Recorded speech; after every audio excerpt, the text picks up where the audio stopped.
What's going on, guys? Welcome back to another video. As you guys can tell by the thumbnail, I bought a Nissan 350Z, and I have to admit it's probably one of the cleanest Nissan 350Zs I've owned. Now I'm going to give you guys a little walkthrough of the vehicle and then show you guys what I had to do to get it up and running.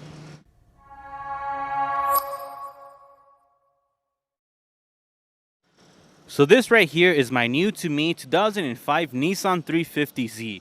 Now this vehicle looks a lot better now compared to when I first got it. As you guys can tell, the paint is in pretty good shape. It does have some 19-inch G35 rays that make the vehicle look a lot nicer compared to how it would look with stock wheels. Now, when I bought this vehicle, it actually was running and driving. However, it wasn't driving very good. It had an issue with the transmission, and I needed to disassemble the valve body to fix some electrical connection that broke. It basically would just hesitate a lot, and it didn't really have any torque. So yeah, that's enough of me talking. I'm gonna take you guys back in time and show you guys what I had to do to get this vehicle in running and driving condition like how you see it right now. Previously. So this vehicle is on jack stands, and what I'm doing here is removing the transmission fluid because I need to remove the valve body. It has a P1757, which is a front brake solenoid code, and 9 times out of 10 it's not the solenoid, it's actually the connection that is broken. So this right here is the original valve body slash TCM from the white 350Z. Although this TCM technically is repairable, it does take quite a bit of time to get done right, and I just kind of wanted to put everything back together. So instead of trying to fix the old TCM, I just went ahead and got another valve body slash TCM assembly, and that's what I'm gonna install. So this is what I have right here. I'm gonna go ahead and put this on the vehicle, fill it up with fluids, and then see if it fixes it. Fill it up with fluids, and then see if it fixes it. The next morning. So it's the next day. I did put the 350Z back together with the replacement TCM. Unfortunately, I did not have any luck getting it running right. I currently have no throttle response, so no matter what I do, step on the throttle, the car doesn't move at all. So what I'm thinking is that TCM is no good. I kind of had a feeling that something was wrong with it because it looked like somebody had removed the screen slash filter on it, and somebody had been in that TCM before, so I kind of was hesitant to put it on, but I just wanted to toss it on and see if it worked. And unfortunately, I think it's just not compatible. What I'm gonna do is I'm gonna try to repair the original TCM that came on that car. I'm gonna go ahead and take off these solenoids here. This uses a 5mm Allen. I'm gonna go ahead and remove these solenoids and put them in order. Make sure not to lose them. And I'll start removing these other Allen head bolts here along with this 10mm bolt. Once I do that, the TCM will come out. I'm gonna go ahead and pry it open and try to see if I can fix the connection that I believe is broken. So once you remove the Allen bolts, you wanna go ahead and set them off to the side in order. Don't lose track of what went where. The same thing goes with the solenoids. So I just kind of took them off, put them off to the side. I'm gonna go ahead and clean these guys off right now, but I'm gonna go ahead and start taking this guy apart. And right here you guys can see that there's little clips kind of just holding the TCM cover here on the back. You want to go in there with a little pry tool and just separate those clips so that you can separate the TCM, and we can get a closer look at these connectors.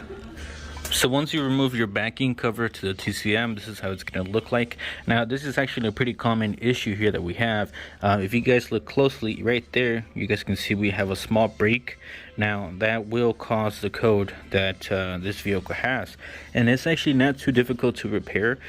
So what you do is you kind of sand down the metal here so that it roughens up a bit, so that when you put soldering on there, it kind of sticks and binds to that metal.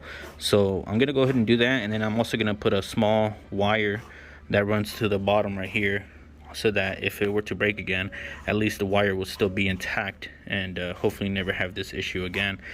So I'm gonna go ahead and do that now with my soldering iron, and I'm gonna connect that connector that broke, and then I'll put this back together, and that should take care of a problem. So what I ended up doing here is I kind of just sanded down the metal contact right there. You guys can see that there's like a copper color now on the actual cable there.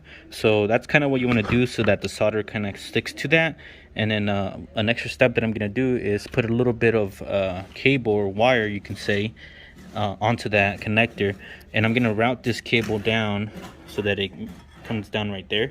and then it kind of comes right over here. That's gonna make it kind of like a fail-safe in the future. I have seen that these do break even though you repair them, and I think it's because they don't sand it down and there's not enough good contact.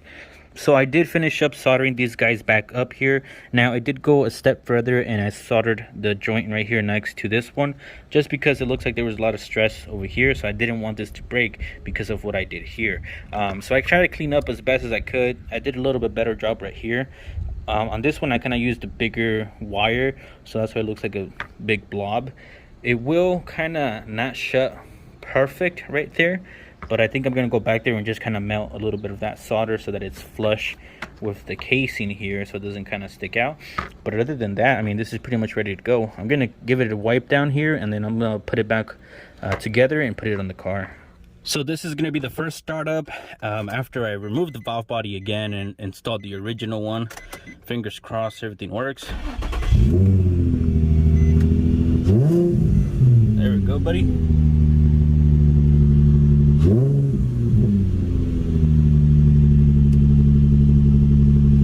So the ATF, or the automatic transmission light, is not flashing like it was before. I'm gonna let the vehicle idle for a bit, let the fluid just flow through, but everything's looking good so far. 1 week later. So there you guys have it. That is how I fix this Nissan 350Z. It really didn't take much to get everything sorted out. It just needed some wheels, some transmission work, and that's pretty much it. I haven't really done much to it besides just giving it a car wash and cleaning up a few things here and there. Now, the question that you guys are all probably asking yourself is how much I bought this vehicle for, right? Well, I bought this car for $3,000. It was running and driving. However, like I said, it did have that transmission issue. Anyways, it would hesitate, it wouldn't drive. Sometimes it would just kind of like not shift at all, and it would shift harsh. Now, I've had experience with this issue before, so I knew that I could probably fix it and pretty much get the vehicle up and running for pretty cheap, right? So that's what I ended up doing. I ended up buying this vehicle, and I'm happy to say that it's fixed. Everything that was wrong with this car up to this point is fixed. I did put a Tanabe medallion exhaust on it, so it sounds pretty good.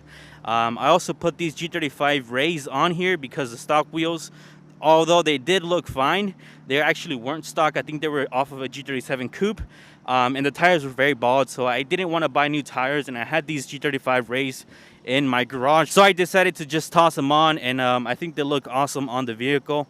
These cars always look really good. Right now it's pretty much in stock ride height, but I don't think it looks bad at all. The interior of this vehicle is also in great shape. The only issue in the inside is just this guy right here.